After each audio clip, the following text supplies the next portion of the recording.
Discuss करना चाहती हूँ कि आपने एक पॉइंट उठाया कि मिसयूज हो रहा है इस में, एंड आई थिंक कि जो केसेस आ रहे हैं मिसयूज के वो बहुत ज्यादा आ रहे हैं। अगर पहले तो इतने मतलब 2019 अगर 90s का हम देखें इतना ज्यादा वो होता नहीं था बिकॉज इतना एक्सपोजर भी नहीं था, बट 2000 से लेकर अभी 2020 के बाद से इतना बूम हो चुका है सोशल मीडिया का, इंटरनेट का एक्सपोजर बहुत ज्यादा है उस लेवल पे। तो मुझे लगता है दिस इज ये एक जो एक्सपोजर है जो वुमेन को मिल रहा है, इसमें भी एक वुमेन वो मिसयूज का कहीं ना कहीं से उनको आइडिया, उनका वो दिमाग में कहीं ना कहीं से एक्सटर्नल वो फीडबैक मिलता रहता है कि कैसे इसको मैनिपुलेट किया जा सकता है। दिस इज नॉट लाइक ये सर्टेन केस ऑफ वुमेन में ये डेफिनेटली ये एग्जिस्ट करता है। इससे मुझे लगता है कि जो ट्रू केसेस हैं, जो जेन्युइन केसेस हैं, वो बहुत सफर करते हैं। आई थिंक जो ये 490 के केस आपने जो रेफर किया था, सबसे ज्यादा ट्रू विक्टिम्स उस केस में सफर करते हैं, क्योंकि अब कोई बिलीव ही नहीं करता कि अगर कोई उस पे कोई लड़की जाती है डाउरी का केस लेके, पुलिस वालों को यही लगता है कि ये बहुत ही ज्यादा एग्जैजरेटेड वर्जन है, हाँ ठीक है वो सब मतलब फैमिली मैटर में झगड़े होते हैं, ये बहुत ज्यादा बोल रही है, क्योंकि ये फेक केसेस इतने ज्यादा बढ़ चुके हैं। एक और चीज सर जो मैंने नोटिस किया है वो है कि अभी जो न्यू यंग जनरेशन है, I think both male and female, they have mistook the idea of equality. Specially अगर मैं फीमेल्स की बात करती हूँ, और ये जनरली सिटीज में ज्यादा नोटिसेबल है, दैट वो हर चीज में मेल से कंपैरिजन करती हैं। Even biologically they want to, not all female can biologically get at par with the strength of a man. जैसा आपने बोला, सेरेब्रल कैपेसिटी हो सकता है दोनों की सेम लेवल पे हो, नो मैटर वो सेरेब्रल कैपेसिटी की कंपैरिजन नहीं, लेकिन फिजिकली जैसे अगर जैसे आपने बोला कि पेट्रियार्की में मतलब मेल को ज्यादा वो दिया जाता है। अगर कोई अभी एक छोटा सा एग्जांपल मैं दे रही हूँ कि सिगरेट स्मोकिंग है फॉर एग्जाम्पल, कोई लेडी अगर देख रही है वो मेल सिगरेट स्मोकिंग करता है, तो इक्वालिटी मुझे लगता है कि मेंटेन करने के लिए कहीं ना कहीं शी ऑल्सो गोज अप कि मेल भी तो कर रहा है, तुम उसको क्यों नहीं बोलते, तुम मुझे क्यों बोल रहे हो। But cigarette smoking is harmful for both. So कहीं ना कहीं मुझे लगता है कि इक्वालिटी का थोड़ा सा वो मिसटूक द कॉन्सेप्ट ये हुआ है यहाँ पे। सही बोला विद यू। देखिए, the genesis of the problem lies here, what the point you have indicate. जो प्रॉब्लम का जो रूट है वो यहाँ से ही आ रहा है। मैंने बताया ना आपको, हम इक्वलिटी को प्रोटेक्टिव इक्वलिटी लेकर चल रहे हैं और उसको ढंग से समझ ही नहीं पा रहे हैं कि इक्वलिटी है क्या था, है ना। इक्वलिटी का जब मैं वर्ड यूज करता हूँ सब्सटेंटिव इक्वलिटी, तो आपको ये मानना पड़ेगा कि आप विमेन हैं और वो मैं है। देखिए, एक वर्ड है, एक सेंटेंस है, absolute equality is itself an inequality, right, है ना। एक वर्ड आता है यहाँ पे। तो ठीक है, आज के टाइम जिस तरह का डेवलपमेंट हुआ है, physically man is much more powerful than compared to the women. Women are not that much powerful. If the man has certain habit, no need for the women to adopt those habits. तो हो क्या रहा है, women अपने आप को ये जब आप इस तरह की ट्रेंड की बात करते हैं, तो इसका मतलब ये हो गया the women itself saying that we are subordinate, we are subordinate, we are following you. Man नहीं कर रहा है, women कर रही है। तो अब ये इसका मैसेज यही आता है कि women जो है मैन को फॉलो कर रही है, मतलब वो अपने आप को सरेंडर कर दे रही है मैन के सामने, by the smoking, by the drinking, by showing the fashion, by showing the muscles like that, है ना, उस तरह से करके। और इसीलिए जो अभी भी पैट्रियार्की के सपोर्टर्स हैं वो ये बोलते हैं कि देखिएगा, women are still following the line of the men, that's why the women are not to be treated equally, उनको इक्वली ट्रीट करना ही नहीं है उनको वहां पे। तो ये एक तरह से कहा जाए इक्वालिटी के अगेंस्ट जाता है। और जो आपने फर्स्ट वाला जो आपने इशू उठाया था, that is about the misuse. ठीक है, देखिए, we accept we concede that this kind of the thing has been happening rampantly all around the corner in India, where the rap law, I mean the allegation of the false rap cases are on the high. या पहले जो normal relation था उसको वो हमें rap के तौर पर प्रेजेंट करते हैं, ये बात बिल्कुल सही है यहाँ पे। और इसके लेकिन मैं इसको थोड़ा काउंटर करूंगा, ये कंसर्न उठा कौन रहा है? Who is raising this concern? Man and the ratio of the men and the ratio of the women who are raising this matter. कौन इसको रेस कौन कर रहा है? Article 15 Clause 3 give the power to the Parliament to make any special provision for the advancement of women and children. ठीक है, इसका reverse नहीं है कि मैन के लिए स्पेशल प्रोविजन बनाए, इसका रिवर्स नहीं है।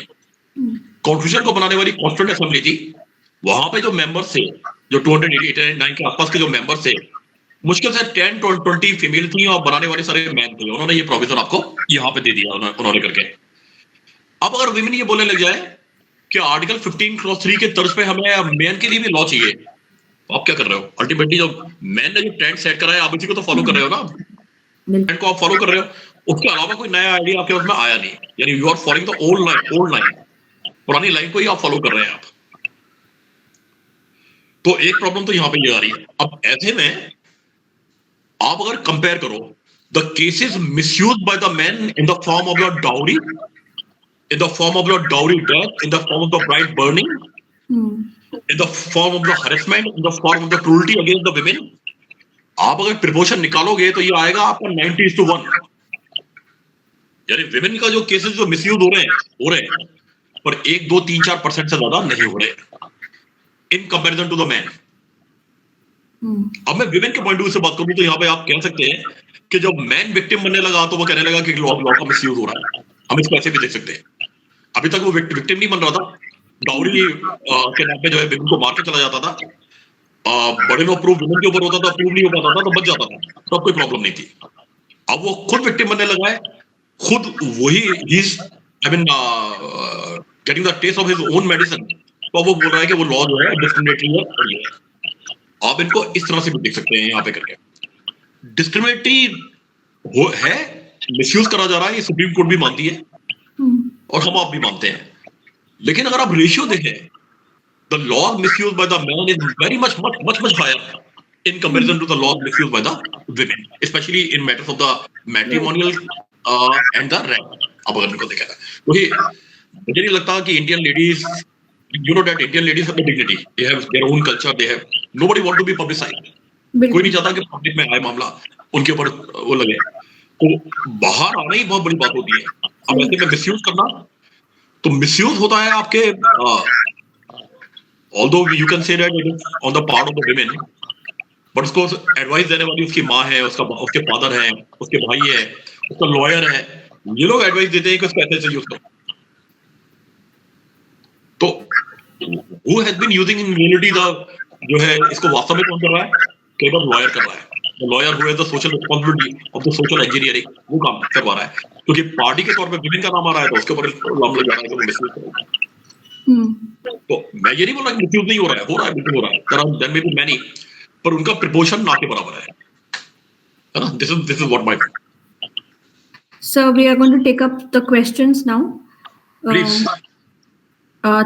Tasir Ali has asked that in India, punishment is given under reformative theory and death penalty is also only a rarest of rare cases. In rape cases also, the punishment provided is life imprisonment or death penalty. So if deterrent punishment is provided in India for crime prevention, is it possible that crime rate will decrease eventually?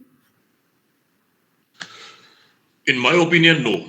Crime rate will not decrease. Enhanced punishment or the greater penalty is the subject matter of the coercion, a kind of the threat. And those who know the law know very well, law work on the philosophy of the threat.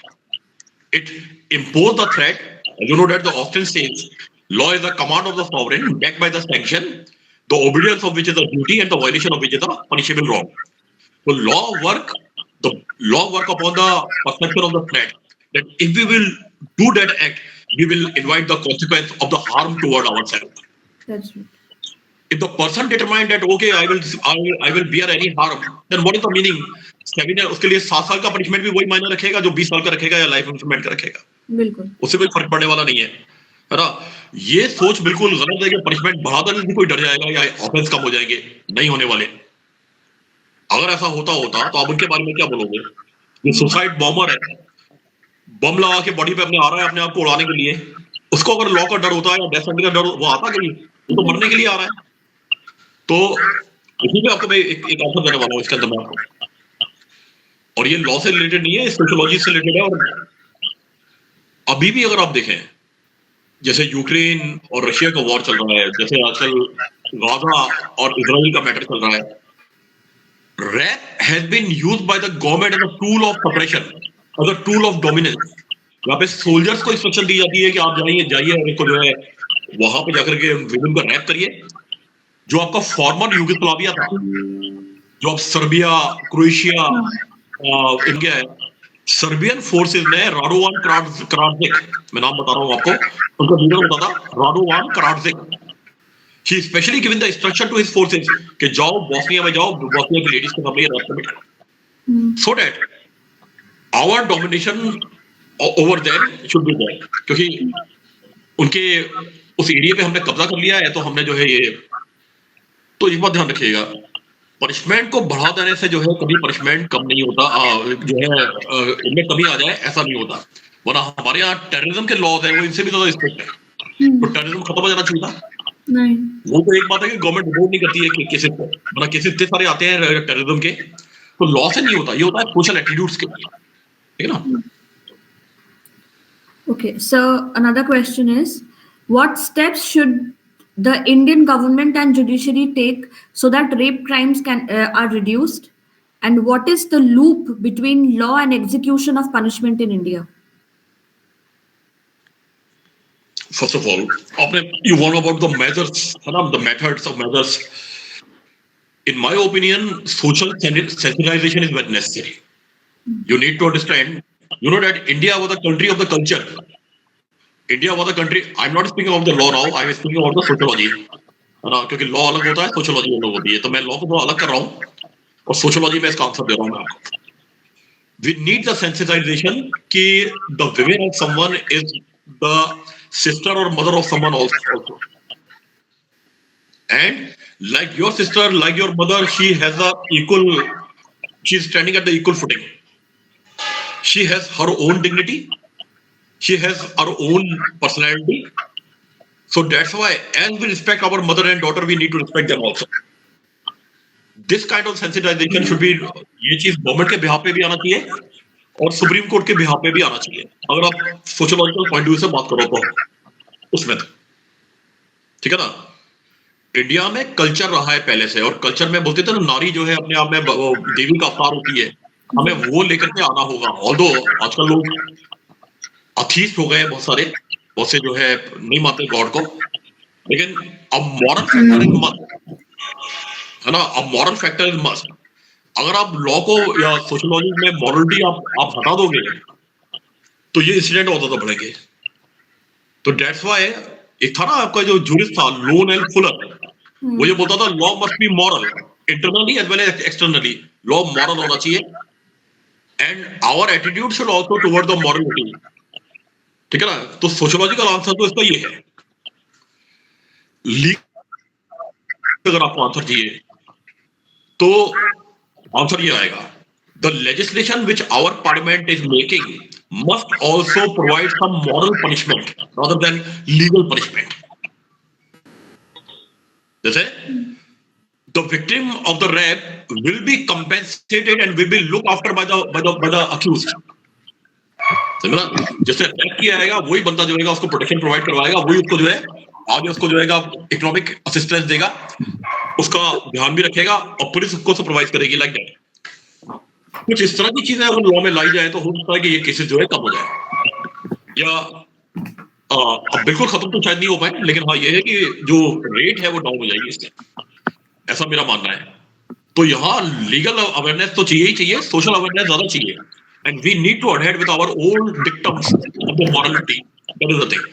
आपका third question था कि supreme जो है law and the implementation में gap कहाँ आ रहा है। Gap दोनों तरफ से आ रहा है। एक तो विक्टिम उसको रिपोर्ट करती नहीं है कई जगह, on many occasion victim who are the genuinely victim they never report the matter. तो जब मैटर रिपोर्ट ही नहीं होगा तो वो तो यहाँ पर सोशल अवेयरनेस या लीगल अवेयरनेस बढ़ाने की जरूरत है। और एक एनोनाइमस मैकेनिज्म आजकल नेट का जमाना है, वेबसाइट्स है, एक एनोनाइमस रिड्रेसल मैकेनिज्म स्टार्ट करने की जरूरत है कि कोई विक्टिम कंप्लेंट भी कर दे और उसको कानून के सामने आना भी ना पड़े, है ना, डिजिटली या वर्चुअली इससे एविडेंस ले लिया जाए, ना उसका फेस नजर आए ना कुछ नजर आए, लेकिन हाँ गवर्नमेंट एजेंसी जिनके पास सीआईडी भी है, सब कुछ है ना, सीआईडी भी है, सीबीसीआईडी भी है, उन्हें यह मालूम हो कि ये केस जो है बिल्कुल जेन्युइन केस है, तो इसका मिसयूज भी नहीं हो पाएगा, विक्टिम सामने भी नहीं आएगी, उसका सोशल ऑर्डर जो है वो बना रहेगा और लॉ भी इंप्लीमेंट हो जाएगा। ये बहुत बड़ा गैप है जो हमारे सामने, सबसे मेजर गैप जो है वो यहाँ पे है, ठीक है ना। सेकेंडली, कई बार पुलिस जो है केस रजिस्टर नहीं करती। उसका रीजन ये है कि इंडिया में अभी भी कास्टिज्म बहुत ज्यादा है, अभी भी रिलीजन के बेस पर डिस्क्रिमिनेशन बहुत ज्यादा है। आप देखते हैं आजकल क्या हो रहा है, in the name of the one religion to another religion, कि भैया ये हम अच्छे हैं वो खराब, या ये वाला धर्म अच्छा है वो वाला खराब है, या ये जाति अच्छी है वो जाति बुरी है। बिल्कुल। Even the police has not come out from this mindset. Police जिसका प्रोटेक्शन करने का ड्यूटी है सब लोगों का, वो इस माइंडसेट से बाहर नहीं आई है। अब वो कहानी अलग है कि इंडिया की पुलिस आई कैसे है, वो मैं आपको कभी किसी और लेक्चर में बताऊंगा, क्योंकि यहाँ पे ज्यादा टाइम हो जाएगा। पुलिस असल में अभी तक कॉलोनियल माइंडसेट से काम कर रही है, जो अंग्रेजों के जमाने का एटीट्यूड था ना, और वो होता था 1861 का आपका पुलिस एक्ट होता था, उसके अंदर ये काम कर रही है, और वो उनको एक पावर देता था कि जो चाहे वो करें in order to protect the British hegemony, उसके लिए वो कुछ भी करें, तो सब कुछ अलाउ होता था। लॉ एंड ऑर्डर मेंटेन करने के लिए उनको पावर नहीं दी गई थी। तो अभी उनके उसमें वही रखा है कि मैं फला जात का हूँ, ये मेरे जात के का अक्यूज है तो मैं इसके अगेंस्ट नहीं करता। ये प्रॉब्लम यहाँ पे आ रही है, और कुछ जगह पे पॉलिटिकल इंटरफेरेंस भी होता है इस तरह के मैटर को दबा देने के लिए, सप्रेस कर देने के लिए। आपने उन्नाव रेप केस के बारे में सुना है? yes. आपने कठुआ रेप केस के बारे में सुना है? और अभी हाल में जो है आरजी कर का जो मामला चल रहा है सुप्रीम कोर्ट के अंदर, आप देख रहे हैं वेस्ट बंगाल गवर्नमेंट ने क्या करा है, कपिल सिब्बल को लगा रखा है। Yes sir. भाई rap is rap after all, भाई चाहे वो बंगाल में हो, चाहे वो राजस्थान में हो, चाहे यूपी में हो, चाहे उत्तराखंड में हो, रैप तो रैप ही है। और इसमें क्या देखना कि someone is of that caste और ब्राह्मण है कि शूद्र है कि वो मुस्लिम है कि हिंदू है, सब क्या देखना। अभी ये माइंडसेट दिमाग से निकला ही नहीं है हम लोगों के, अभी भी ये भरा पड़ा हुआ है। ये भी एक बहुत बड़ा कॉन्स्ट्रेंट है लॉ बना देने में और लॉ को इंप्लीमेंट कर देने में। इंप्लीमेंट करने वाला कौन है? मैं और आप ही तो हैं। Sometime I am working as a जज, sometime I am working as a policeman, sometime आप और हम ही तो हैं इसका इंप्लीमेंट करने वाले। तो लॉ में कमी नहीं लगेगी, इंप्लीमेंटेशन में कमी आ रही है, वो आ रही है आपके आपके आपके एटीट्यूड की वजह से। जब तक ये सोशल अवेयरनेस और ये नहीं आएगी, और जब तक हम ये नहीं मानेंगे कि दूसरे के घर की लेडी हमारी बहन माता के बराबर ही है, जब तक ये मॉरल फैक्टर लेकर के नहीं आएंगे, तो शायद इसका सॉल्यूशन आने में दिक्कत आएगी और ये गैप बना रहेगा। Thank you, sir. Question is, what are the challenges based by rape survivors in India in accessing justice and support services? How can these be addressed? Because we have recently seen as you said, RG Kar medical rape case, which is now nowhere in the news. See, there was a lady named Bhavri Devi. If you remember one of the name, Bhavri Devi. Right. She became the victim of the gang rape in Rajasthan. Yes. But instead of concealing the matter, she came out openly before the public that this incident has occurred to him. She gone met the collector, she gone met the district judge, the session judge, put out the matter to the police station, and she come openly on behalf of all the women. And ultimately she got the justice. Now today she is a social worker. She has a reputation. और बहुत से लोग उनको जो है university में lecture देने के लिए बुलाते हैं। तो देखा जाए तो कॉन्सिक्वेंस बहुत सारे हैं। If a victim of the rape is been there, तो दोनों तरह के कॉन्सिक्वेंस है उसके। एक तो आपकी मेंटल हेल्थ, मैंने आपको बताया मेंटल हेल्थ डिस्टर्ब हो जाती है, because this trauma will never go out. एक बार ये हो गया तो दिमाग में वो जिंदगी भर के लिए बना रहेगा कि भैया मेरे साथ ये हो गया और मैं इसकी विक्टिम हूँ। वो जाता नहीं है, वो निकलता नहीं है उसमें। ये मेडिकल रिसर्च बताती है हमें, लीगल रिसर्च नहीं, मेडिकल रिसर्च ये हमें बताती है। Secondly, society is still of that mental attitude कि वो विमेन को ज्यादा वो मानती है, चाहे वो विक्टिम ही क्यों नहीं है। तो वहां ये माना जाता है कि यार ये लेडी के साथ में ये हो गया, तो that lady is not of that good character, she is of the bad character. एक वो तोहमत लगाई जाती है, जो एक टैग लगा दिया जाता है, क्योंकि ये टैग लगा हुआ है पहले से, है ना। Thirdly, if she got the employment, कहीं पे जॉब वगैरह मिल गई है उसको वहां पे, तो पीपल स्टार्ट सेइंग कि भैया दैट लेडी इज, ये तो जो है इसको तो एक तरह का प्रिविलेज मिला हुआ है because she was a victim, तो इसको जॉब दे दिया in order to compensate her. Government ने, सरकार ने उसको जॉब दे दिया होगा। ये आज की जो सोशल और लीगल रिसर्च है ये इस तरह की बात बताती है, इस तरह की चीजें जो है रिवील आउट करती है, ठीक है ना। और सीधी सी बात है, not all the person are very open minded and broad minded. जब उसकी शादी वगैरह होती है या हस्बैंड वगैरह होता है, उसके एटीट्यूड में भी चेंज देखा गया है, वो भी जो है बदलाव उसका देखा गया है। Ultimately the bigger victim is the women, bigger victim is the women. और उसके बाद में उसके जो विक्टिम होते हैं उसके मदर और फादर होते हैं, अल्टीमेटली उस लेडी के मदर एंड फादर वो होते हैं, लेकिन the first victim is the women. तो ये उसके कुछ बड़े डायर कॉन्सिक्वेंसेस हैं जो निकल के सामने आते हैं। Next question is, sir, by Mansi.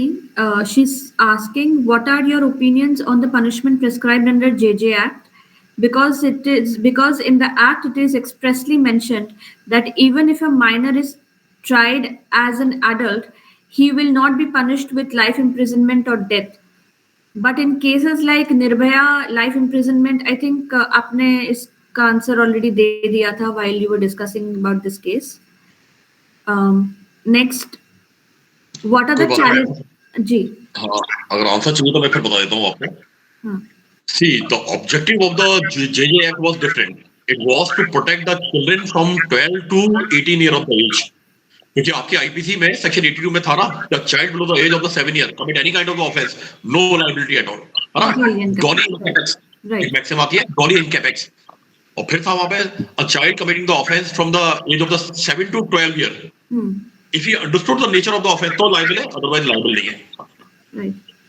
तो ये महसूस किया गया कि when we say that the minor are all the person who are below the 18 year of the age, तो माइनर को भी करना चाहिए। इसके लिए 1958 में probation of the offenders act लेकर के आया गया 1958 के अंदर। और आपने केस भी देखा होगा एक रतन लाल वर्सेस स्टेट ऑफ पंजाब, जहाँ पे 16 साल के लड़के को जो है इसका बेनिफिट दिया गया था, जो है बेनिफिशियल कॉन्ट्रिब्यूशन करते हुए इसको जो है, जिसने एक माइनर गर्ल का रेप किया था, ठीक है ना।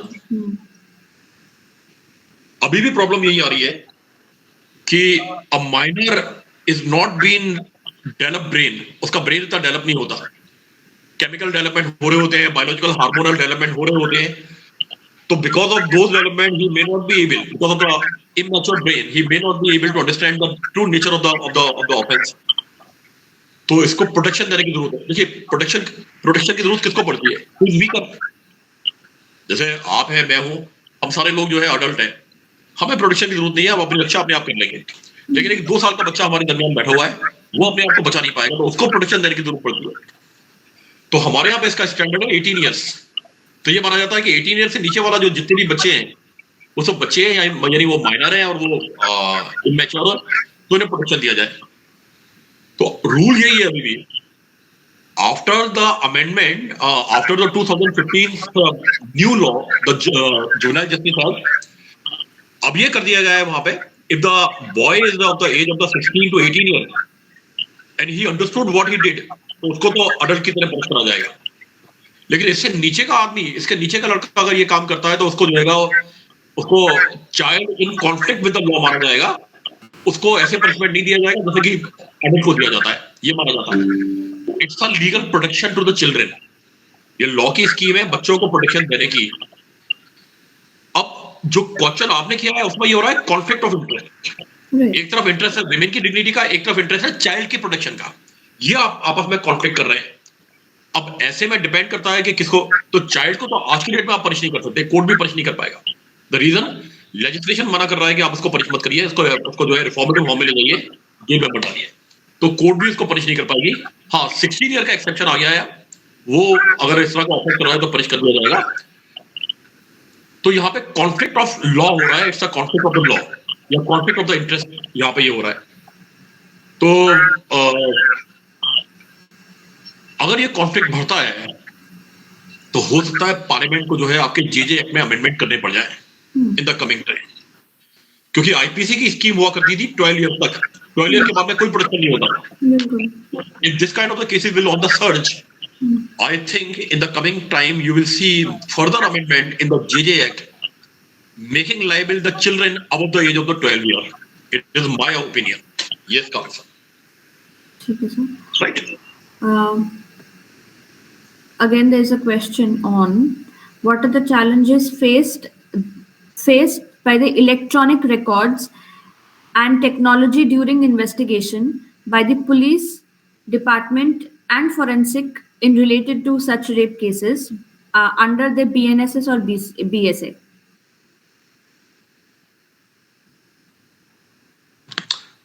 I think section 167 of the Bharatiya Nagrik Suraksha Sanhita, which provide about the police investigation, its subsection 3 provide for the forensic expert, right? But your question was about the digital record and the electronic record, right? As I was suggesting that there should be the identity proof mechanism of the redressal, कि जहां women का नाम भी पता नहीं चले, identity भी पता नहीं चले, पर उसका केस जो है अथॉरिटी तक चला जाए और अथॉरिटीज को ये भी मालूम हो कि वो जो है विक्टिम है वास्तव में, क्योंकि आपके पास सीआईडी है, आपके पास में स्पाइस है, आप उससे पता लगा सकते हैं इस चीज को, ठीक है ना। अब मैं आपके आंसर के ऊपर आ रहा हूं। देखिए, सबसे बड़ी प्रॉब्लम तो ये है, जो डिजिटल कंप्लेंट कराई जा रही है या जो डिजिटल इंफॉर्मेशन आपको भेजी जा रही है, वो विक्टिम ने ही सेंड करी है, किसी और ने सेंड करी है, इसका अभी तक कोई मेथड निकल के नहीं आया है। सबसे बड़ी प्रॉब्लम तो यहाँ पे है, जैसे ये आपके सामने आपका मोबाइल या कंप्यूटर है, इसके कीपैड्स है। मैं अगर अपनी हैंडराइटिंग में कुछ लिखता हूं और आप मेरी हैंडराइटिंग की नकल करते हैं, कोई भी हैंडराइटिंग एक्सपर्ट भाई आराम से बता देगा कि मेरी हैंडराइटिंग यहां तक की है, आपकी हैंडराइटिंग किसी ये आगे की किसी और की। लेकिन जब आप कीपैड पर टाइप करते हैं और मान लो मैं वर्ड डॉक्यूमेंट टाइप कर रहा हूं, मैं वहां से कुछ देर के लिए चला गया, आप आ गए, आपने टाइप करना शुरू कर दिया, अब दुनिया में कोई नहीं बता पाएगा कि कहां तक मैंने टाइप करा है, कहां तक आपने टाइप करा है। सबसे बड़ी प्रॉब्लम यहाँ पे ये है। तो डिजिटल रिकॉर्ड में प्रॉब्लम ये आती है कि वो कंप्लेंट वास्तव में विक्टिम नहीं भेजी है, it can not be ascertain, ये असर्टेन नहीं हो सकता, ठीक है ना, वो असर्टेन नहीं। हालांकि भारतीय साक्ष्य अधिनियम जो नया वाला आया है, पहले भी था, पहले भी अमेंडमेंट हो गए थे इंडियन एविडेंस एक्ट के अंदर, और भी सेक्शन 63A 63B बात करता है सर्टिफिकेट की, डिजिटल एविडेंस के अंदर वो बात करता है सर्टिफिकेट की, कि जो आदमी कंप्लेंट कर रहा है वो सर्टिफिकेट भी देगा कि मैंने करी है, मैंने करा है, वेरीफाई करेगा। लेकिन अगर वो वेरीफाई करेगा तो आइडेंटिटी रिवील हो जाएगी इसकी यहाँ पे। तो specially the victim of the rape, अगर वो कंप्लेंट कर रही है ऑनलाइन और वो सर्टिफिकेट उसको लाके देने के लिए बोला जा रहा है, तो there is a possibility of the revelation of the identity, जो अपने आप में बहुत बड़ा स्टिग्मा है, अपने आप में बहुत बड़ा एक कहते हैं ना, एक कर्स है। सबसे बड़ी प्रॉब्लम तो यहाँ पे ये है। सेकेंडली, जो इलेक्ट्रॉनिक रिकॉर्ड के जरिए आप कंप्लेंट कर रहे हैं या इंफॉर्मेशन दे रहे हैं, that is not hack proof. ये हेक हो सकता है, हेकर्स इसको हेक कर सकते हैं और हेक करने के बाद में उसको वर्ड चेंज कर सकते हैं। एक होता है अपनी हैंडराइटिंग में आप लिख करके दे रहे हैं, उसको वेरीफाई करके आप दे रहे हो, यहाँ पे आपने उसको भेज दिया और हेकर्स ने उसको बीच में इंटरसेप्ट कर लिया, इंटरसेप्ट करने के बाद वर्ड चेंज कर रहे, तो कंप्लेंट का मीनिंग कुछ और ही हो जाएगा, something different meaning. Second problem जो है सबसे बड़ी जो है इसके अंदर, ये वाली इसके अंदर आती है, और इस तरह के केसेस हम लोग बहुत ज्यादा फेस कर रहे हैं आजकल, क्योंकि कई बार ऑनलाइन कंप्लेंट आती है, विक्टिम के पास जाओ, वो कहती है मैंने तो करी नहीं, किसी और ने करी। और कई बार पुलिस कहती है कि भैया इसको हम मान नहीं सकते उस कंप्लेंट को, क्योंकि आइडेंटिटी रिवील नहीं हो पा रही है, हम असर्टेन ही नहीं कर पा रहे हैं कि कौन है, कौन ने भेजा है, कोई पर्सन ने भेजा है कि नहीं। तो पुलिस खुद लेकर ऐसे हो जाती है, खुद ही कहते हैं ना, एक लेजीनेस में आ जाती है कि इसमें एक्शन नहीं लेना। तो these are some of the main problems, ये कुछ मेन प्रॉब्लम्स है इलेक्ट्रॉनिक, और ये प्रॉब्लम सिर्फ रैप के मैटर में नहीं है, सब मैटर में। Right, we are taking two more questions, sir. In an institution of marriage, it is considered in the society that all rights of a woman gets vested in her husband at the moment when they get married. In such a case, the consent of the married woman is no consent as her sexual rights also get vested in in her husband as per the belief. So, what can be the repercussions of this while recognizing marital rape as an offense? See, answer of this question is not as simple as you are thinking. Of this question is a bit complex. When you think that marriage is a sacrament, then you can say that all the right over the women vested in the husband. But when you think that a marriage is a contract, then no, wife has a separate personality, man has a separate personality. Are you understanding me? Hmm. है ना? In the earlier time, there was a concept that the Hindu marriage is a sacrament. Still, many people say that.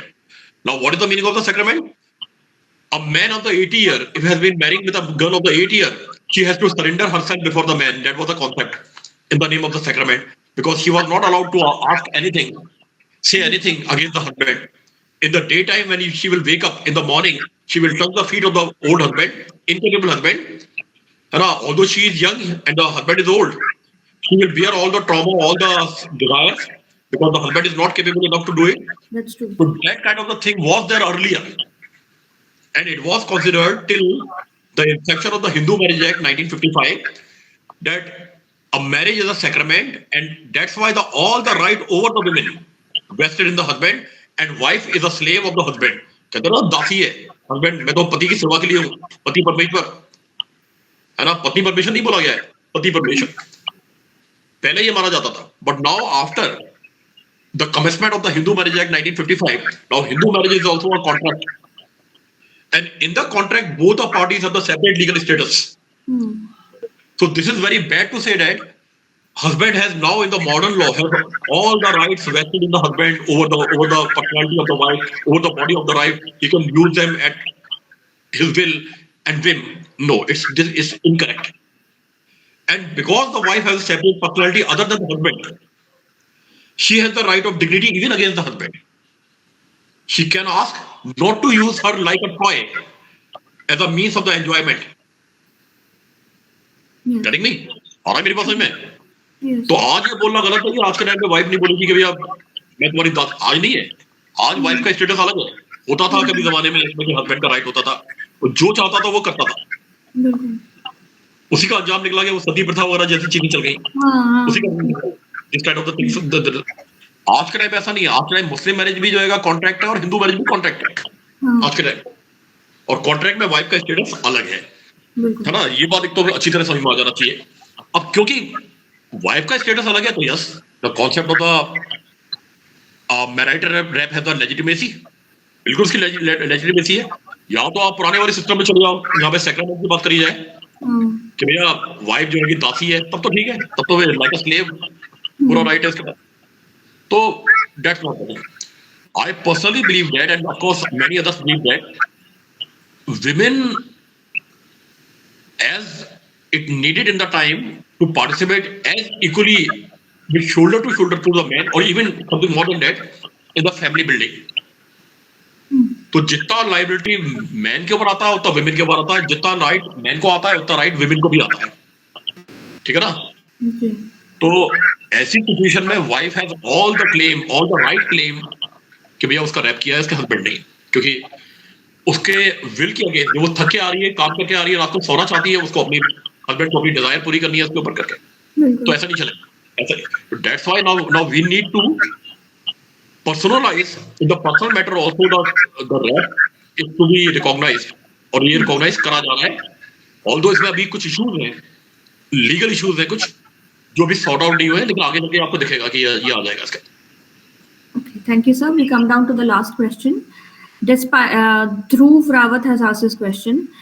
Despite having the laws like Aparajita Bill and the death penalty for rape, society has witnessed many cases which are more heinous than the normal expectations of an ordinary prudence man, like Arjikar rape case, Nithari case, and some others cases like Kanpur, Jalgaon, or UP, whatever these cases. So, can it be observed as a failure of the theory of deterrent punishment?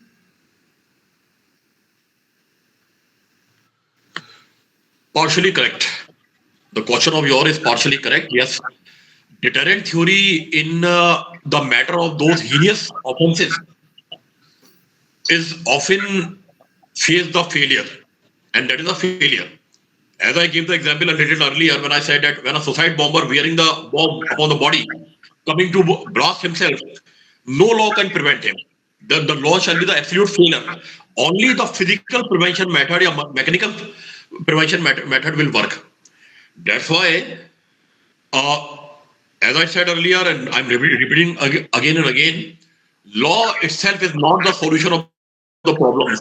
Law, the aim of the law is only the regulation of the conduct and the control of the conduct. By imposing the duties upon someone and by giving the right to another person, by imposing some restriction upon some person, by giving some claim to another person, this way the law control the behavior. This is all what the law can do. Right? Now, to your answer, to more elaborated, law can be proactive and law can be reactive. दो तरह से समझ लीजिए इसको. Law can be proactive. I mean, law should come into the motion before the commission of the crime. That kind of the law should be there. Or the law come into the motion only after the happening of the crime. So the solution is that we should have the mechanism of the crime prevention proactively rather than reactively. So there is a need of the special agencies who keep the watch upon the things. And there the right to privacy should not come in between. So that they should get the information in advance as much as possible in advance. अभी हर case में नहीं हो पाएगा पर कुछ case में हो सकता है. That a probable offense may take place in certain time, so that they should come forward and can prevent that offense timely, so that a victim can be safeguarded. इसका आंसर ये है. Yes, deterrent theory or the preventive theories or the retributive theory of the punishment in many of the cases are the failure. These are the obsolete theories these days. If they were the solution, then the crime would have been finished. So they are not the solution. Deterrent punishment never can be the solution. Let me tell you very frankly. A person who will go into the jail for the 7 years will also go into the jail for the 10 years. It will not affect him a lot. So this we need to understand. Okay? That is the thing. We have no more questions left, and such interactive session by you, sir. And I think all the students were hooked. And thank you so much. आपने इतना elaborate करके एक point को इतना relatable examples देके बच्चों के सामने रखा. I'm really very honored to have you today with us. And sir, एक request है, please आप अपना email ID chat box में आप छोड़ दीजिए, so that if any student wants to get in touch with you, so that they can. आपका mic off है सर. I'm sorry. तासिर आप यहाँ पे हैं? तासिर अली. जी तासिर है सर. Yes sir. तासिर आपके पास मेरा ईमेल है शायद. You have the email. Arjun Parvez 1975. Yes sir. उसको लिख दीजिए यहाँ पे और बच्चों को दे दीजिए. Arjun Parvez 1975 ANJUMPARVEZ 1975 @gmail.com. Sure. अब तासिर आप इसको कर लीजिए क्योंकि मोबाइल पे उंगलियां चलाना मुश्किल होगी मेरे लिए. I can understand. Thank you sir. And sir हम आपको फिर से फ्यूचर में जरूर अप्रोच करेंगे. आपसे इसी तरह से हम जुड़े रहना चाहते हैं. Thank you so much sir. आप अपना for giving us this time of yours on a Sunday. Thank you so much sir. Thank you madam.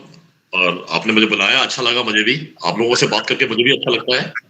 I'm always available for you. Whenever you have to call me about the legal discussion, I shall make myself available too. Thank you very much. All of you, मेरे लिए तो आप लोग बच्चे ही हैं जो जिन्होंने join किया है. अच्छे से पढ़ाई करिए और अपना फ्यूचर अच्छा बनाइए, मेहनत करिए. This is all what our nation need now. Absolutely. Thank you very much. Thank you sir. Thank you so much.